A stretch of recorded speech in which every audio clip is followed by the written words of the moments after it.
efecto, la Asamblea Nacional hoy tiene una obligación, luego de los resultados de la consulta popular efectuados el día domingo pasado, eh, establece la obligación de hacer algunas reformas legales y tiene un plazo de 60 días, a partir, entiendo, de la proclamación de resultados, de la publicación en el registro oficial, de la proclamación de los resultados. Esto entiendo que en pocos días más, tal vez, no sé, en un par de semanas, quizás se estén proclamando oficialmente los resultados y de ahí arranca un plazo que la Asamblea tiene de 60 días para tramitar las reformas legales que corresponden. Ese es un tema que se tiene que conversar en la Asamblea en estos días. Ayer hubo allá una reunión, hoy se seguirá conversando y tenemos que organizarnos, ¿no? El presidente de la Asamblea, el CAL, tendrán que asignar, distribuir los temas a diferentes comisiones. Está la Comisión de Seguridad, de la cual yo soy parte, creo que algunas de esas propuestas van a venir a esta comisión. Está la Comisión de Justicia, eh, eventualmente la Comisión de Derechos Constitucionales. Podrían ser las principales comisiones que tengan que tramitar.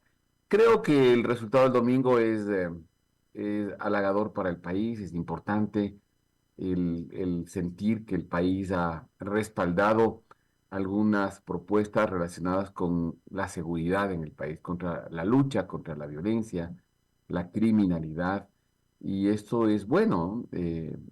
Uno podría comparar a esta consulta con la que hizo el expresidente Guillermo Lasso en febrero del 2023, que también habían preguntas que uno hubiera pensado que debían tener un amplio respaldo de la población. Eh, por ejemplo, dice usted en una de las consultas, una de las preguntas que hizo el expresidente Lasso fue si el Ecuador, si usted está de acuerdo con que se reduzca el número de asambleístas. Y esa era una pregunta que yo hubiera creído que el país iba a votar abrumadoramente sí, porque si hay algo que uno siente en el ambiente, siente en la gente siempre de esa aspiración de que se reduzca el número de asambleístas. La asamblea tiene muchos, demasiados, en mi opinión, 137, y con el agravante de que en las próximas elecciones se van a elegir 151 asambleístas. 151 asambleístas para un país pequeño como es el Ecuador, en términos relativos, parecería un número excesivo y bien podría ser, no sé, máximo 100, máximo 100. Y eso se consultó al país hace 14 meses. Y extraña, curiosamente, el país dijo, no, no quiero que se reduzca el número de asambleístas. Claro, uno puede leer que al final el no de hace 14 meses fue un no a quien proponía la consulta y las preguntas, una especie de desaprobación de la gestión del gobierno de ese entonces. Así uno puede entender. ¿M? Y el apreciar que hoy la votación por el sí en 9 de las 11 preguntas, hay que hablar de ese paquete de 9, relacionadas con temas de seguridad, tuvo una aceptación, creo que en el promedio debe estar alrededor o algo sobre el 65%, cuando hace un año fue rechazada. Entonces, parecería que hoy no hubo el afán, no se presentó el deseo de la población de castigar al gobierno que preguntaba, que organizaba la consulta. No existiría ese malestar con el actual gobierno como se pudo apreciar hace 14 meses. Y en buena hora que sea así, porque la consulta tenía preguntas importantes que van en la línea de luchar contra el crimen organizado, contra la superficialidad, la corrupción de jueces, ¿no? Al liberar eh, fácilmente a delincuentes haciendo uso de recursos constitucionales. Entonces, es saludable que el país haya tenido hoy esa posición y creo que son reformas que le hacen bien al país y que en lo político reflejan que hoy no hubo el deseo en la población de castigar, digámoslo así, de desaprobar la gestión del presidente. Podría leerse como una aprobación a la gestión del presidente. Sí, se podría leer en buena medida que así fue y eso creo que es bueno para la democracia en estos momentos. Claro. ahí hay una lectura, una carga eminentemente política, ¿no? O sea, la gente, bien, fíjese que no me había acordado de que la gente votó no, que le encantan los asambleístas, que son hermosos, los asambleístas que quieren más, 14 más, 14 asambleístas más a tener la asamblea y eso es un alto costo para el país, infructuoso además. Eh, pero eso es producto del odio, producto de lo que no se madura políticamente, ingeniero. Por eso a mí me preocupa un poco estas dos preguntas que han sido negadas. No, me preocupa porque lo mismo, puede ser que en un futuro cercano nos tengamos que arrepentir, ¿no? Cuando se sepa cuál era el condumio en realidad y sobre todo cuál era el mensaje, la utilización de estas leyes. Pero el odio a veces puede más, la indiferencia, el celo, la desinformación puede ser que nos traiga eso. O a lo mejor están en lo correcto, están en lo correcto. No obstante, lo que usted dice, esta vez esas mismas preguntas, por ejemplo, de materia de seguridad, reciben un alto respaldo ahora. Entonces entenderíamos que el respaldo es al gobierno. Fíjese usted, cuando dice, ahí no le aprobaron porque era Lazo. Y Lazo era tan insípido que nadie quería apoyar nada de lo que provenga de Lazo. Entonces quiere decir que ahora este gobierno ha recibido un enorme respaldo. Tan cierto es, ingeniero, que empiezan a tener más valor los bonos. Eso maneja usted. Es cierto eso? ¿Ya revisó eso solo con los resultados de la consulta? Sí, sí, en efecto, claro, es que el mundo que califica el riesgo país, que es al final el que produce un valor en los bonos, lo que mira es este país, qué tanto riesgo corremos los dueños de los bonos, los propietarios de los bonos, quienes han adquirido bonos de deuda ecuatoriana, qué tan, qué tanto riesgo corremos de que esos bonos no sean pagados, ¿no? Y si vemos un gobierno que ha dado demostraciones de cumplir sus compromisos internacionales y que está recibiendo el apoyo de la población y que podría mejorar la percepción al menos, y creo que la realidad también de la seguridad en el país, que es uno de los temas que afecta a la economía. Entonces, se refleja que el mundo, inversionistas duchos en esta materia, perciben que hay menor riesgo. Al haber menor riesgo de que el Ecuador no pueda cumplir sus compromisos de pago de deuda, tanto externa como interna, porque buena parte de los bonos son deuda interna. Eso hay que decirlo también, no es deuda externa. La deuda externa son la deuda que se tiene con organismos internacionales, con bonos vendidos en las bolsas de valores del mundo, pero hay la deuda interna, que son los bonos emitidos aquí en el país para cumplir compromisos, básicamente bonos entregados al Seguro Social, bonos entregados a maestros por sus jubilaciones, bonos entregados a los GATS para que puedan cumplir sus obligaciones con proveedores y contratistas. Entonces, todo eso afecta y al tener un menor riesgo, al percibirse que el Ecuador tiene menor riesgo de ser un incumplido, el valor de los bonos sube. ¿Sí? Y eso es bueno para quienes tienen esos bonos. Esos bonos tienen desde maestros, a quienes se les cancela sus indemnizaciones por jubilación, los bonos que están en manos del Seguro Social, los bonos que están en manos de los GATS y que tienen que negociarlos a su vez con sus proveedores. Entonces, sí, es una consecuencia de todo esto. Todo lo que un país decida finalmente afecta a la economía y a la percepción de sostenibilidad y de seguridad hacia el futuro. Usted se ha referido también, doctora, a esas dos preguntas que en cambio recibieron el no. Y es verdad, también hay que referirse a esas dos preguntas. Habíamos hablado, yo me había referido básicamente a las 9 de 11 preguntas que tenían relación con el tema de seguridad. Habían dos preguntas diferentes, llamémoslo, ¿no? De otros temas. El uno relacionado con el mundo laboral, con la posibilidad de que las empresas, los emprendedores, los pequeños, medianos y grandes negocios puedan contratar por horas a ciudadanos que que estén buscando trabajo. Y, y la gente dijo no, ¿no? La una. Y la otra tiene relación con el arbitraje internacional.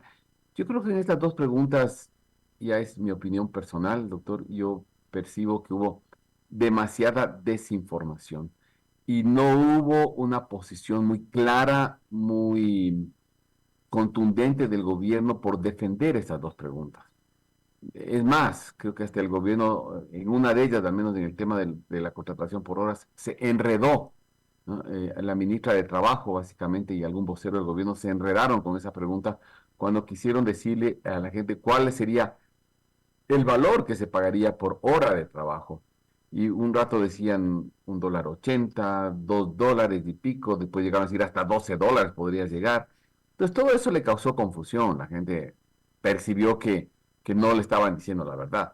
Porque si dicen por un lado $2, por otro lado $8 o $12, entonces generó mucha confusión, mucha desconfianza.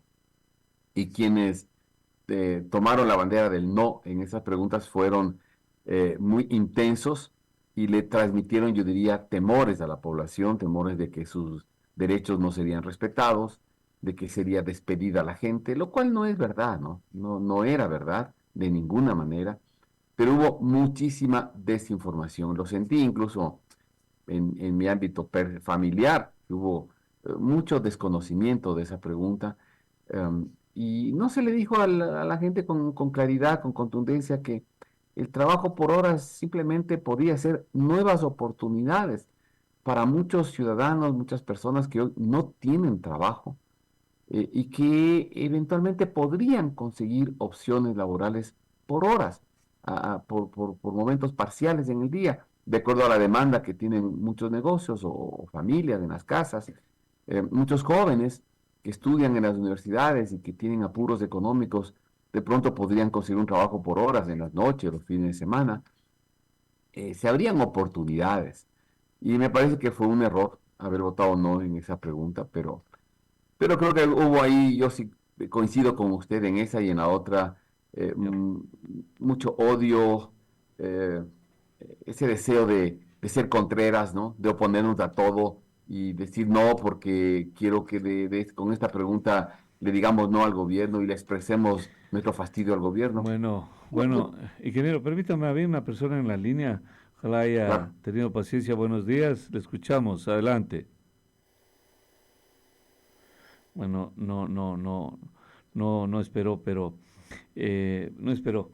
Le ruego repita la llamada. Claro. Y ingeniero, el asunto es, a ver, pero sí hubo también mucho miedo, más que odio, creo que hubo miedo. Yo me refería al odio fue en el tiempo de Lazo, Lazo. claro, de Lazo. Ahora más bien hubo como un poco de miedo, un poco de desinformación. Los sectores de trabajadores se organizaron mejor, hicieron una mejor campaña. Por ejemplo, yo le puedo certificar casi por el sí aquí no vino nadie, no venían. En cambio, por el no estaban uno tras otro, uno tras otro. Y entonces hubo una campaña profusa, ¿no? De, si usted quiere, de alienación, porque a lo mejor no es lo que de ellos decían, porque especulaban que la hora de trabajo va a costar $1. Entonces, inventivas, ¿no? Porque nadie sabía eso. Y parece que ahí jugó un triste papel la ministra de Trabajo que también se adelantó. Fíjese, esa ministra de Trabajo es otra que debería salir. Acaba de salir ya el ministro de Educación. Qué golpes tan certeros del presidente. Por ejemplo, lo sacó a este ministro de Educación y ha puesto una mujer, pues ahí no sabemos cuál será el resultado. Pero la salida ya es positiva. Esta mujer de trabajo también debería sacarle ipso facto.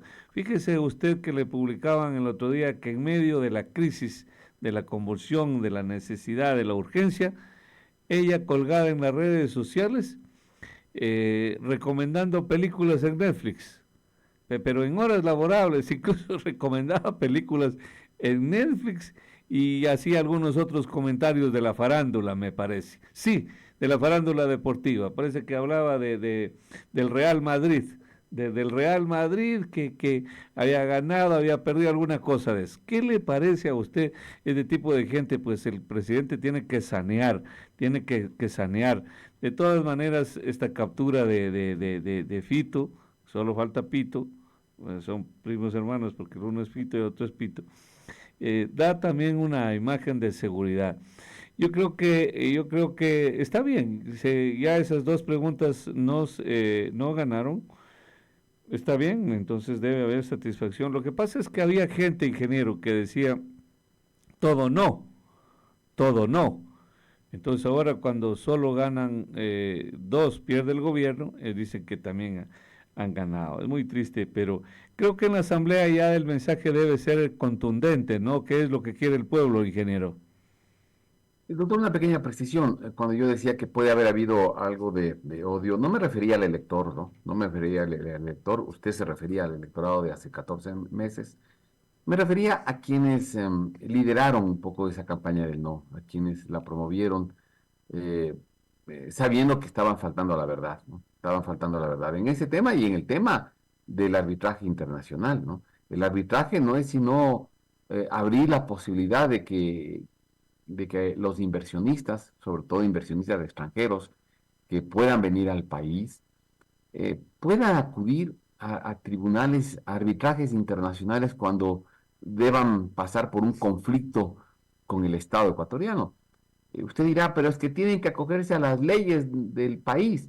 Bueno, ya vemos cómo han fallado los jueces en el Ecuador, cómo han sentenciado con tanta corrupción, con tanto desconocimiento, con tanta desfachatez, eh, cualquier cantidad de jueces fallando y sentenciando en favor del crimen organizado, de la delincuencia, en contra de la justicia.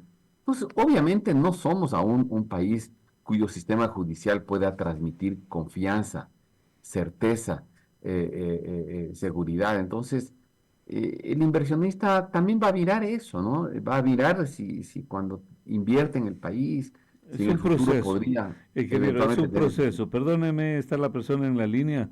Buenos Claro. días, 725-400, le escuchamos, adelante. Usted es muy gentil, Freddy. Quiero saludarlo al ingeniero Dávila y precisarle algo muy importante.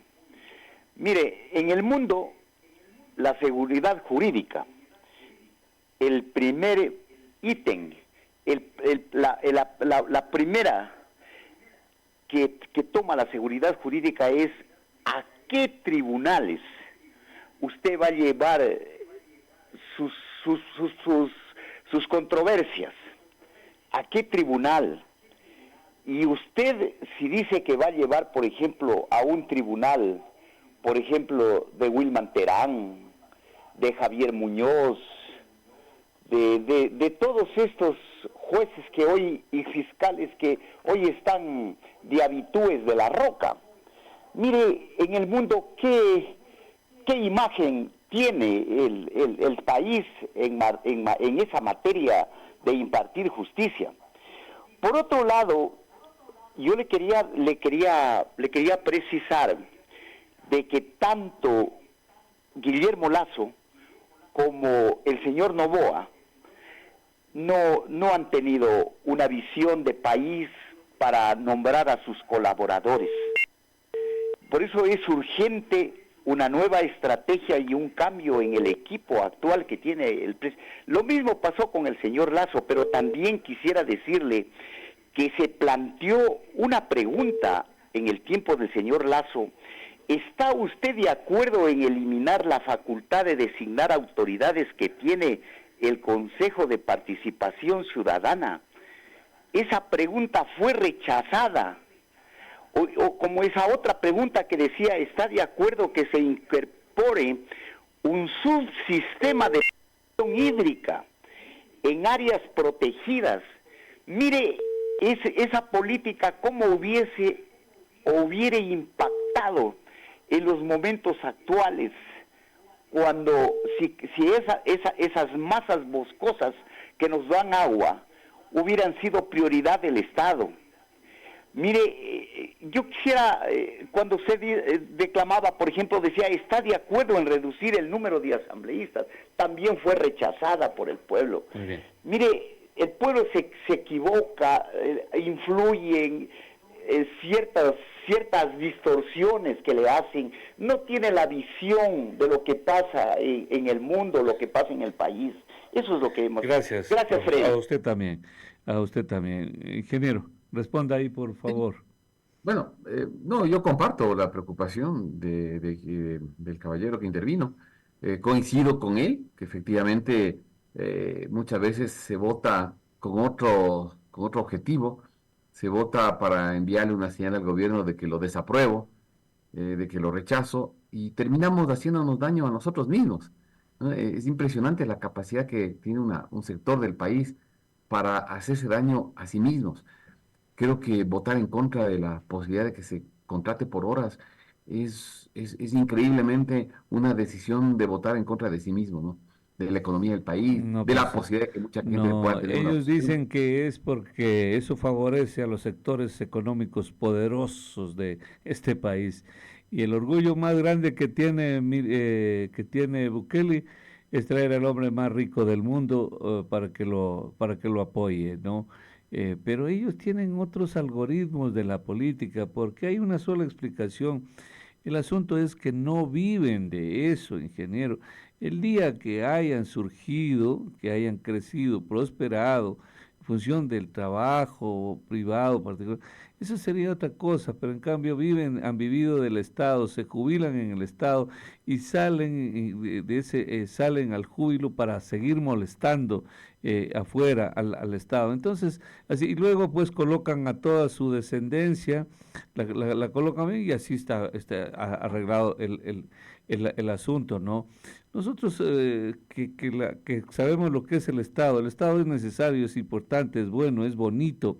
El sector privado también es necesario, es bueno, es bonito, pero no denostamos a ninguno de los sectores, pues no estamos denostando al sector empresarial ni al sector público, pero ellos sí, se le cargan solo a los grandes, dicen, con eso justifican que son grandes millonarios.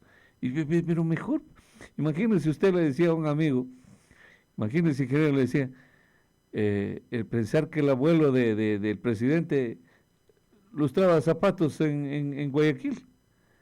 ¿Qué le parece a usted que esa era su actividad? Era un muchachito que vino de Ambato a Guayaquil a ganarse la vida y se la ganaba la vida limpiando zapatos.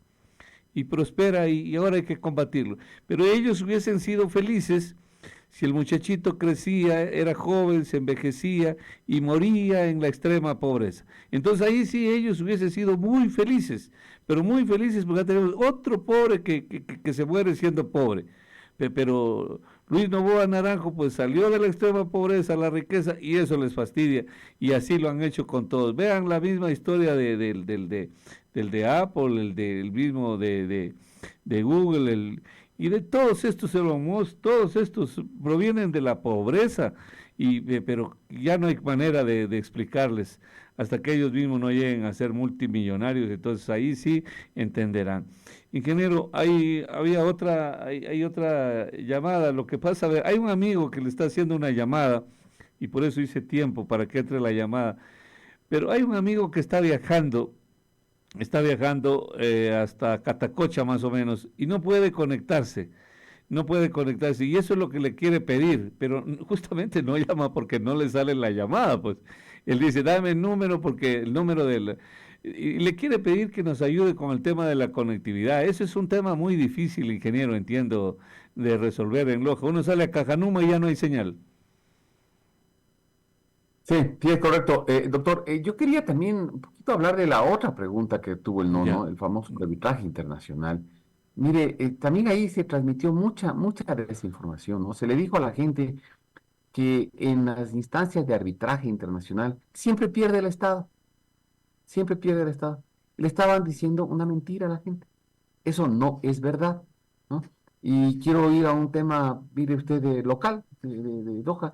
Nosotros la semana pasada, mire cómo es la vida, ¿no? Justo la semana pasada, la prefectura de Loja acaba de ganar un arbitraje a la que fue conducida la prefectura de Loja, un arbitraje internacional, a la que fue conducida la prefectura con esta empresa 10 y 10, ¿no? Relacionada con el proyecto de asfaltado de la vía Tenta-Selén en Saraguro, que como tuvo financiamiento del BID, esa vía, entonces, como era un organismo internacional, eso le abría las puertas a buscar un arbitraje internacional. Bueno, lo buscó, acudimos y la empresa puso uno de los jueces, como corresponde en estos casos. El Estado, en este caso la prefectura de Loja, puso un segundo juez y entre los dos jueces se ponen de acuerdo y buscan el tercer juez, ¿no? Y fíjese usted que acabamos de ganar ese arbitraje y esa es una buena noticia para los recursos del pueblo de Loja, para la prefectura de Loja, y que demuestra que no es verdad que el Estado pierde en instancias de arbitraje internacional. No es verdad. Y hay muchísimos casos, yo había escuchado mucho aquí en los medios nacionales, muchos expertos en estos temas que hablaron hace algunos días. Lamentablemente fue la última semana y dijeron, no es verdad. Y hay tal caso, y mencionaban con nombre y apellido casos en los que el Estado ha ganado.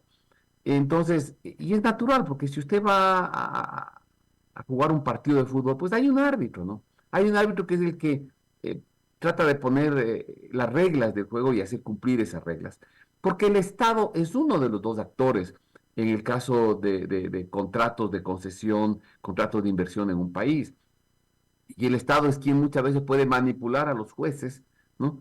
Y obviamente el inversionista serio, el que no paga a jueces para que resuelvan en favor o en contra de tal situación. Inversionistas serios, grandes, importantes, que los hay en el mundo, naturalmente necesitan al menos tener esa posibilidad de, en caso de enfrentar un conflicto, poder poner un árbitro que resuelva ese conflicto, a favor o en contra. Eso le hacía bien al Ecuador. También se votó en contra porque se transmitió también quizás miedo, desconfianza, esa visión de que nadie gane disputas con el Estado, de que esto solamente genera más explotación, más riqueza a unos. Y ahí voy un poquito a su comentario, doctor, y comparto con usted. Mire que el desarrollo del mundo no va por empobrecer a todos, todo lo contrario, generar riqueza. Y hay gente que que se beneficia aún más de la libertad, de la promoción de la inversión. Pero el que gana dinero, y esto es importantísimo decirlo, doctor, quizá mucha gente no puede no tenerlo claro, el que gana dinero, usualmente, doctor, ese dinero lo reinvierten porque quiere que su empresa siga creciendo. El que está ganando y el que le está yendo bien en la vida quiere que su empresa crezca, ¿no? Y sea más grande y sea más próspera y pueda beneficiar finalmente a su familia en el futuro. Y entonces él siempre está reinvirtiendo una empresa. Y la reinversión, ¿qué es lo que produce? La reinversión produce mayor actividad económica, la reinversión produce mayor generación de empleo y produce desarrollo y progreso. No hay forma de que un país se desarrolle, progrese, si es que todos somos pobres, porque obviamente se requiere generar ahorros, generar ganancias para que eso sea una bola de nieve que va permitiendo que la economía crezca. Entonces uno tiene que ser en eso siempre muy cuidadoso y procurar que ojalá nos vaya bien a todos, ojalá, pero van a haber mejores posibilidades cuando la economía está fuerte, la economía está funcionando, las empresas les va bien, crecen, ganan recursos, reinvierten, generan más crecimientos, más riqueza económica, y es la única manera de crecer. Pero como decía, me parece que era Margaret Thatcher, decía, pues el socialismo no es sino la expresión más contundente de la envidia, del egoísmo, ah, de la paralización de las economías, y así el mundo ha visto en aquellos países donde se ha implantado estos socialismos del siglo XXI tan cercanos al comunismo. Así que ojalá podamos eh, liberarnos de esos sentimientos, entender que es bueno para todos, que el país crezca, que le vaya bien a mucha gente y de a poquito, todo el país puede irse beneficiando cuando crece la economía. Exactamente. Bueno, pues ingeniero, no se olvide que la Asamblea tiene en sus manos un arduo trabajo. Acordarse que en tiempos difíciles, como nos recuerda un amigo, el Yasuní, a pesar de haber ganado, lo archivaron, dilataron y se burlaron del pueblo. Entiendo que ahora no es posible hacer eso. Solo para despedirnos rápido con esto. Sí, a ver, también ahí fue una pregunta con tan poca información, ¿no? Bueno, cerrar el Yasuní cuesta $600 millones, se ha dicho, Un cerrarlo, que es poquito más. taponar pozos, levantar Eh, infraestructura. Y el país tiene esa plata en este momento. Uno. Y segundo, el petróleo que se está explotando.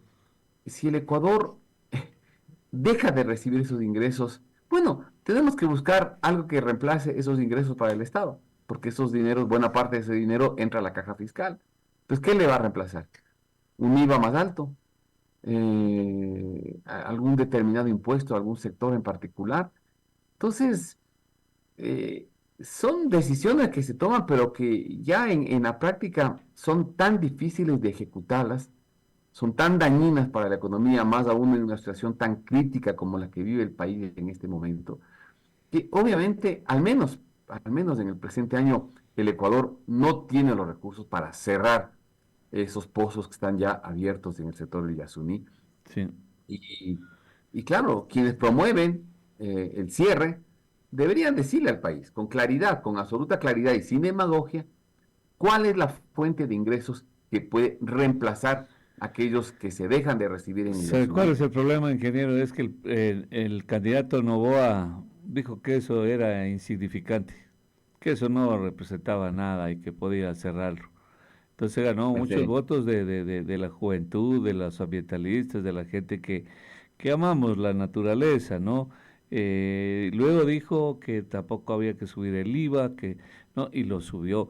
Entonces su problema, cómo se devalúa, cómo se deteriora la palabra del político y se pierde credibilidad y el pueblo pues tampoco tiene confianza. Entonces eso es lo que hay que Doctor, tener cuidado. déjeme contarle, creo que alguna vez lo Por, comenté, deme un minuto, por porque ya que favor. tocó ese tema, también esto es un círculo vicioso, ¿no? Yo tengo en mi mente claramente, usted dice que se devalúa la palabra del político. ¿Cuánto daño hace a veces decir la verdad? ¿Mm? Y yo tengo en mi mente, allá en el año 1978, doctora Ponte, tal vez usted era niño, 78. 78 fue 78. la final entre Jaime Roldós de Aguilera y Sixto Durán Ballén. Y a los dos les preguntaron si consideraban necesario subir el precio de los combustibles en el Ecuador. En ese entonces el galón de gasolina costaba 4 sucres con 65 centavos y habían estado como, creo que unos 15 años congelado el precio de los combustibles. Y se percibía que había que revisar un precio tan bajo de la gasolina. Y el candidato Sixto Durán Ballén le dijo la verdad al país. Le dijo, mire, ese es un tema que debe ser analizado, que debe ser estudiado técnicamente y tomar decisiones en función a lo que la técnica nos mande. El candidato Jaime Roldós tuvo un discurso fogoso. ¿Cómo es posible que se plantee siquiera subir el precio de los combustibles siendo un país petrolero como era el Ecuador? Bueno, un encantador como era Jaime Roldós con sus discursos, ¿no? Y ganó contundentemente Jaime Roldós de Aguilera. A los pocos meses de ser presidente, el precio de los combustibles se triplicó en el país. El presidente Roldós subió de 4,65 a $15, a 15 sucres el galón de gasolina. Entonces, ¿no será que también, y lo Pero digo con, también duplicó el salario, ¿no? Entiendo que el salario básico también los ha topado todos ellos. Y es ahí cuando alegraban a los trabajadores y empezaba la devaluación en el pero bueno, país. doctor, pero no se dijo eso en la campaña, ¿no? No se dijo eso. Entonces le digo, cuando también No, los no, yo me temas refiero al duros, tema de Roldós. a lo que yo iba a decir, a Ujú. donde yo iba, la elección que nos deja esto, doctor, es que cuando los temas duros, los temas difíciles, porque el que gobierna tiene que tomar decisiones difíciles, ¿no? Y que pueden no ser populares. Pero si eso lo suelta en la campaña electoral, ¿cuál es el efecto de eso? No gana, excepto que sea un Milei. Milei dijo la verdad, dijo todo lo duro que iba a hacer y lo es, y está anunciando que hay superávit en Argentina. Un fuerte abrazo, No solo ingeniero. porque había mi ley, sino porque las circunstancias y quizás del fracaso Exacto. del otro modelo ya Modelo, era tan evidente durante 20 o 30 años de peronismo fracasado que era más fácil enfrentar el tema con la frontalidad con la que hizo Milei. Bueno, son sí, circunstancias, sí, ¿no? señor. Pero un poquito, son No, temas para analizarlo, doctor, nos hablamos y a otro veces día. Nos es hablamos difícil otro día, enfrentar ingeniero. temas. Pero ojalá siempre adquiramos todos la madurez necesaria para hablar también durante una campaña electoral con la verdad por delante.